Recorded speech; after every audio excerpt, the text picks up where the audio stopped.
বিসমিল্লাহির রহমানির রহিম। আসসালামু আলাইকুম। আল্লাহ পাক অশেষ রহমতে আমার এই মুরগি বাচ্চাগুলো সবগুলো ফুটেছে। মনে হচ্ছে দেখি এখন ওকে এখন খাবার দিব। এখন ওকে একটু বের করার চেষ্টা করি, দেখি আল্লাহর রহমত। বিসমিল্লাহির রহমানির রহিম। দেখি ওকে বের করা যায় কিনা, কেননা একটু খাঁচা দিয়ে আটকেছিলাম তো। এখন দেখি আল্লাহর রহমত ওকে বের করা যায় কিনা। আল্লাহু আকবার। বিসমিল্লাহির রহমানির রহিম।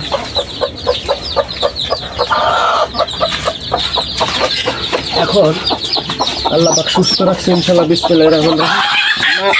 মা নেমে গেছে। এই হলো আমার মুরগিটা, আল্লাহর রহমতে সবগুলাই। আর এই হলো বাচ্চাগুলা। একটা ডিম মনে হচ্ছে নষ্ট হয়ে গেছে, ডিমটা এখনো ফুটে নাই। তো এখন এটা আমি আরেকটা মুরগির সাথে দিয়ে দিব। এখন এইদিকে রেখে দিলাম, যেটা আরেকটা মুরগি আছে বসানো, ওইটার তলে দিয়ে দেওয়ার চেষ্টা করব। মাশাআল্লাহ, আমি এখন ডিম ফুটে বাচ্চা বের হয়েছে অনেকগুলো আল্লাহর রহমতে। বাচ্চাগুলা এখন 2, 4, 6, 8, 10, 12, 13টা ডিম দিয়েছিলাম। আল্লাহর রহমতে 12টা ডিম ফুটেছে। তো বাচ্চাগুলা দেখেন আল্লাহর রহমতে যথেষ্ট পরিমাণে হেলদি এবং সুস্থ আছে। এখন আজকে 2 দিন ওদের আমি এখন খাবার পানি দেব আর একটু খাবার দেব। তো তার জন্য ওদের আগে একটা জায়গা ব্যবস্থা করতে হবে। তার জন্য আমি একটা খাঁচা এনেছি। খাঁচার ভিতরে আমি একটা কিছু একটা দেব। কিছু একটা বলতে হলো একটা রেক্সিন জাতীয় একটা কিছু দেবো। তার জন্য আমি একটু ওটি কেটে নেব। একটু কেটে নেওয়া যায় বা আমার যে বস্তা আছে একটা বস্তা দিয়ে দিয়ে দেওয়া যায়।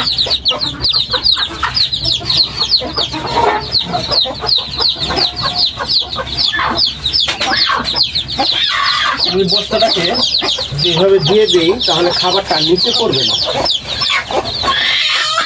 কেননা ওকে মিনিমাম 7 দিন বা 10 দিন ওকে খাঁচায় রাখবে না, তাহলে আমার মুরগিগুলা সুস্থ থাকবে আর মুরগিগুলা নষ্ট হওয়ার বা অসুস্থ হওয়ার সম্ভাবনা থাকবে না।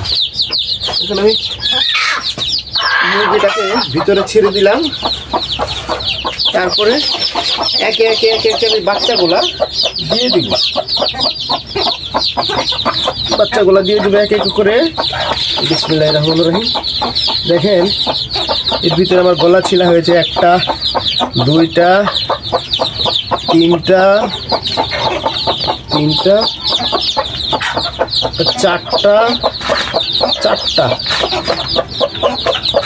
4টা বাচ্চা হয়েছে গলা ছিলা। আর বাদ বাকিগুলা সবগুলো এভাবে নর্মালি হয়েছে। এখন আমি ওদের ঢোকার জন্য একটা ব্যবস্থা করে দেব। ব্যবস্থা বলতে হলো ফাঁকা যদি করে দিই আমি, তাহলে এই বাচ্চাগুলা ঢুকতে পারবে। এই দিক দিয়ে দেখেন খাঁচাটাকে ফাঁকা করে দিলাম যাতে ঢুকতে পারে সে। এই পাশ দিয়ে আরেকটা করে দিব যাতে ওই দিক দিয়ে আরো একটা ঢুকতে পারে। একটু বড় করে দিলে তাহলে বাচ্চাগুলা সে ঢুকতে পারবে। এখান দিয়ে আরেকটা দিয়ে দেবো। এখান দিয়ে আরেকটা দিয়ে দেবো। ফাঁকা করে দিলে প্রথম অবস্থায় বাচ্চাগুলা ঢুকতে পারবে। এখন যদি আমি এদিক দিয়ে দিই, দেখেন বাচ্চাগুলা সহজে ঢুকে যাচ্ছে।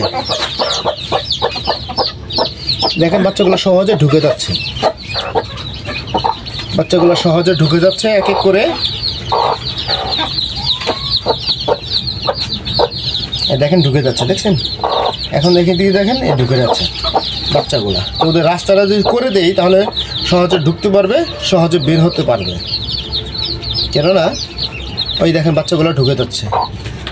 আল্লাহ দেখেন, ওদের একটু শুধু পরিশ্রম এবং একটু খেয়াল রাখতে হবে বাচ্চাগুলো যাতে ঢুকে যায়। সবগুলা দেখেন ঢুকে যাচ্ছে, একে একে একে করে ঢুকে যাচ্ছে। যাও যাও যাও, তুমি যাও তুমি যাও তুমি যাও তুমি যাও তুমিও যাও তুমিও যাও তুমিও যাও তুমিও যাও।